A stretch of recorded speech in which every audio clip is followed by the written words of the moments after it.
I sell more cars farting around than some of your people do on purpose. I mean, to this day, I can walk out of this room at 8 o'clock in the morning, or I can get any dealership in this room, I can walk out of your dealership 8 o'clock in the morning, as long as it's good weather, not a holiday, not a Sunday, and I'll sell a car before the sun sets. You closed me. I closed you, absolutely. Yeah. It's so funny because I can sell a car at will, and so can you, and so can your people. When I sold a guy sitting at a red light a car, just walked up and tapped on his window and started a conversation with him and delivered him. And I've done similar things so many times, and people just are astounded. You know, I see people that are teaching what they say is professional prospecting. They really don't get how to do it. So let's get back to where we were. We were on page 14 last I checked.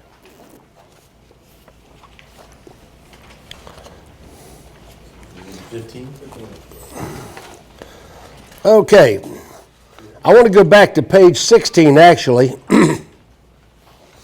Here's the benefits of the menu. Number one, it shortens the F&I process.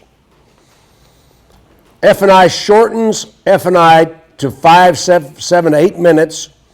You just present the menu. You do not do anything other than present the menu. It documents legal compliance. The customer cannot say that you said something you didn't say or you did something you didn't do. It's all there in writing. All their options are there. You've documented legal compliance. And it forces you to sell. Because every one of you has a comfort zone and a type of customer you are comfortable with. When I first went to Potamkin, you know, we had six franchises in 5 stores. And at that time, I had F&I managers that were afraid to present some of the products. And in those days, we didn't use a menu. What we did was I printed out the entire contract with everything on it, turned the computer off, and presented it to the consumer. That's how I did the numbers I did. In January of '86 at Stovall Nissan, I set the world record at that time per retail unit, which was $2,400 and something, $2,417, I believe, a retail unit. Now that number was broken years later, but for at least 10 years that record held. And you got to remember, I did that back in the 80s with less carryback and shorter term financing. But month in and month out, I did $1,400 a retail unit. Now, in those days, that was incredible numbers. That's pretty average today. But, you know, we're carrying back $50,000 cars. We were carrying back $12,000 cars. And I did $1,400 a retail unit most of the time. But now listen to what I'm about to say. Here's the point. My average per contract was only like $2,000 a contract. So what can you derive from that? I wasn't a home run hitter. I didn't do a whole bunch of $8,000 and $9,000 F&I deals. Consistent with everyday. I sold something to everybody. If your math is good, you see most F&I managers do not sell something to everybody. Some of you, and I don't know who I'm talking to, some of you will hit a home run on somebody with bad credit, and then you have a customer with good credit, and you don't make any money. You're afraid of them. Your salespeople are afraid of them. You don't need to admit that to me. I don't care.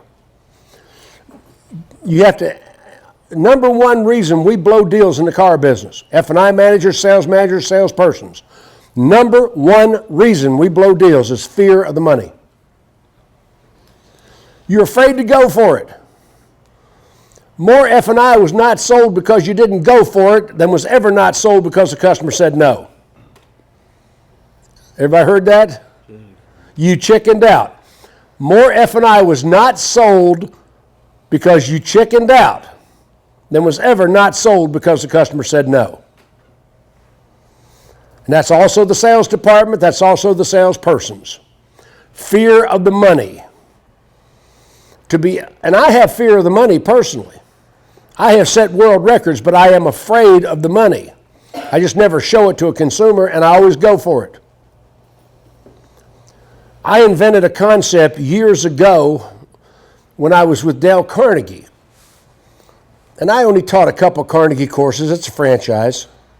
And it's not a full-time job, it's a part-time job. I was a radio advertising salesman, was my full-time job. But when I was teaching Dale Carnegie back in the 70s, I came up with a concept called the illusion of expectation. The illusion of expectation. What's the secret of sales? The illusion of expectation. The customer must believe, you believe they're going to do it. You've got to have a complete illusion of expectation. That customer must see my facial expression, my voice tone, my body language, everything about me. Sir, write me a check for $5,817, make it out to the dealership, I'll get everything started. Write me a check for $5,817. First they've heard of it.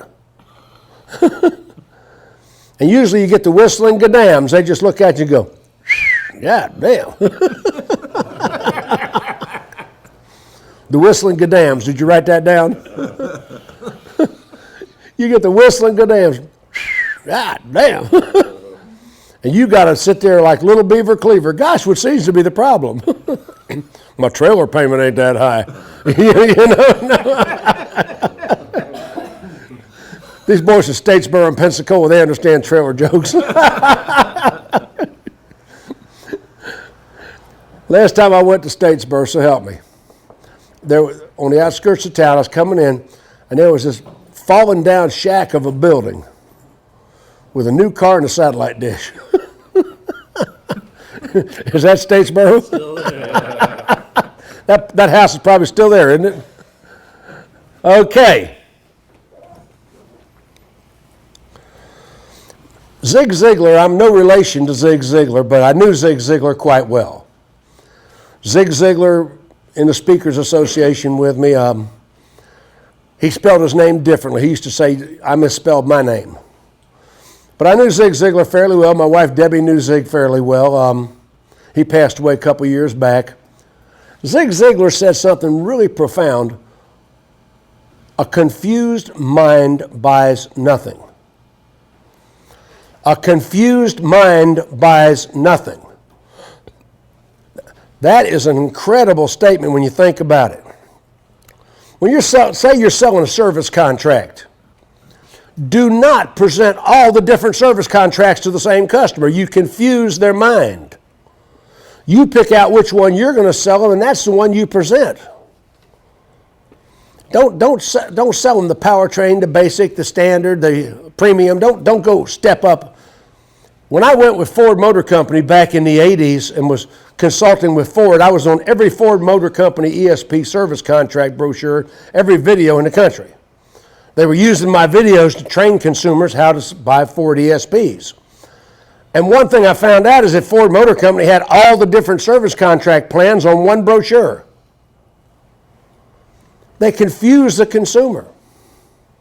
And the other thing that they did, they used what I call the exclusionary brochure, the exclusionary seal. You do not sell with an exclusionary sell. The exclusionary sell. It covers everything on the car but these few items. That presentation sucks. You don't build bigness or excitement by telling the customer what's not covered. It covers everything but the tires, the belts, the rubber hoses. I mean, that's some of you guys do that presentation. No, it covers all internally lubricated parts of the engine, including the pistons, the bearings, the timing chain, the water pump. You tell them what it does cover. Build bigness. Tell them what they do get. Don't use a little glib thing. When it covers everything but these few items, that does not build any emotion in the customer. Build bigness. Make it bigger than not. Value. It covers all internally lubricated parts of the engine, including bap, and the timing chain. Am I making good sense? So that's the way you sell a service contract or anything. You sell emotion. Then the menu shortens the time, documents legal presentation, and forces you to sell. I went out to the Cutter Group in Hawaii, and I worked with the Cutter Group for years. At the time, they were selling 65% of all the cars sold on the Hawaiian Islands.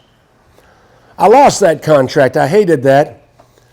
And I lost that contract not because I didn't perform well. I performed very well. The actual person that fired me at Cutter was the controller, the person that writes the checks. And they had like 20 stores, big number. I don't know if it was 20, but it's a big number.